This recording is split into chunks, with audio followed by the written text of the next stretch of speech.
बाजार में जो तेजी हो रही है, कहीं न कहीं इस तेजी से हम देख रहे हैं कि फिर से जो ग्लोबल एफआई जो ब्रोकरेजेस हैं, उनका भरोसा भारत पर लौट रहा है।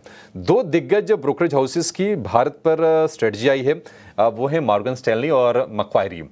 क्या कहा है दोनों ब्रोकरेज हाउसेस ने, टारगेट्स क्या दिए हैं, कौन से सेक्टर्स को लेकर उनका भरोसा बढ़ रहा है, ये बताने के लिए हमारे सहयोगी गौरव जावलेकर हमारे साथ हैं। गौरव, बताइए दोनों ब्रोकरेज हाउसेस की क्या है इंडिया स्ट्रेटजी? जी हाँ, तो अगर हम बात करें ब्रोकरेजेस की तो कहीं पे एक काफ़ी बुलिश व्यू जो है हमें इंडिया के ऊपर देखने को मिल रहा है। सबसे पहले बात करते हैं मॉर्गन स्टैनली की। उन्होंने माना है कि कहीं पे आगे जाके इंडिया का आउट परफॉर्मेंस जो है वो हमें आगे जाके देखने को मिल सकता है। ग्लोबल पीयर्स के साथ कंपेयर करें तो काफ़ी ज़्यादा डिफिकल्ट रहेगा इंडिया के ऊपर फोकस ना करना, क्योंकि काफ़ी सारे फंडामेंटल रीजन है। सबसे पहले अगर हम बात करें, अर्निंग्स काफ़ी स्ट्रॉन्ग रहे हैं, इसके बाद मैक्रो स्टेबिलिटी उनको देखने को मिलती है, और अगर हम बात करें डोमेस्टिक फ्लोज की तो वो भी काफ़ी स्ट्रॉन्ग है, और ये सब फंडामेंटल रीजन की वजह से एक सपोर्ट जो है उनको मार्केट में देखने को मिल रहा है। इसके अलावा कुछ अगर रिस्क की बात करें तो ग्लोबल रिस्क जैसे कि है कि स्लो डाउन की रिस्क तो है ही, इसी के साथ हमने देखा है कि पिछले कुछ महीनों में काफ़ी सारे आईपीओज इंडिया में आ रहे हैं, तो वहाँ पे उनको एक थोड़ी सी रिस्क जो है बिल्टअप होते हुए देखने को मिल रही है। बट उनका मानना है कि ये जो रिस्क है वो शॉर्ट टर्म रहेगी। अगर हम लॉन्ग टर्म स्टोरी की बात करें तो इंडिया जो है वो इमर्जिंग मार्केट्स में उनका एक टॉप पिक रहेगा। इसी के चलते हुए इमर्जिंग मार्केट और एशिया पैसिफिक में जो एक की एरिया है वो उन्होंने इंडिया को रखा है।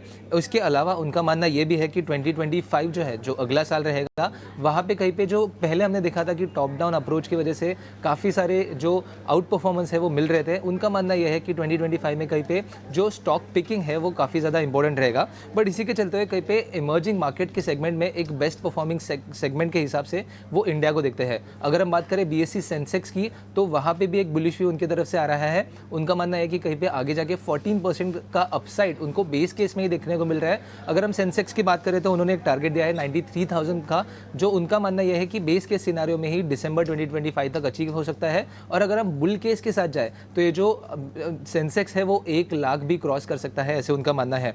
इसके अलावा अगर हम बात करें कुछ सेक्टर्स की तो उनका सबसे पहला प्रेफरेंस जो है वो सिक्लिकल्स पे रहेगा, और एकदम आखिरी प्रेफरेंस जो है वो लार्ज कैप पे रहेगा। उन्होंने अगर हम बात करें सेगमेंट वाइज और सेक्टर वाइज तो कहीं पे उनका मानना है कि कहीं पे ओवरवेट जो है वो उनका financial, consumer, discretionary, industrials and technology, ये सब सेगमेंट्स पे उनका एक ओवरवेट रेटिंग बना रहेगा, और ओवरऑल जो बाकी सेगमेंट्स है और बाकी सेक्टर्स है वहाँ पे एक अंडरवेट रेटिंग उनका बना रहेगा। इसी के अलावा बात करते हैं मैक्वेरी की, यहाँ पे भी एक बुलिश व्यू जो है उनकी तरफ से देखने को मिल रहा है। उन्होंने कहा है कि अगर 2025 की बात करें तो कहीं पे एक ग्रोथ मोमेंटम पे नज़र रखना काफ़ी ज़्यादा ज़रूरी रहेगा। अगर हम बात करें फॉरेन फंड फ्लोज की तो वो एक रिस्क की तरफ से हमें देखने को मिल सकता है। बट इसके अलावा उन्होंने कुछ ऐसे स्टॉक्स दिए हैं जहाँ पे उनका एक बुलिश व्यू जो है वो कंटिन्यू रहेगा, और उसमें आता है TCS, HDFC bank, Mahindra and Mahindra, Sun Pharma, Delhivery, PFC, और इसके साथ उनका ऐसे भी कुछ व्यूज़ है, ऐसे कुछ कॉन्ट्रा बेट्स उन्होंने लिए हैं जहाँ पे अंडर परफॉर्म है, जैसे टेकहेम हो गया, जोमेटो हो गया, एसबीआई हो गया। तो डेफिनेटली इन सब स्टॉक्स में नज़र रखना काफ़ी ज़रूरी रहेगा, क्योंकि एक अच्छा और काफ़ी स्ट्रॉन्ग व्यू जो है हमें फॉरेन ब्रोकरेजेस की तरफ से इन सब स्टॉक्स पे देखने को मिल रहा है।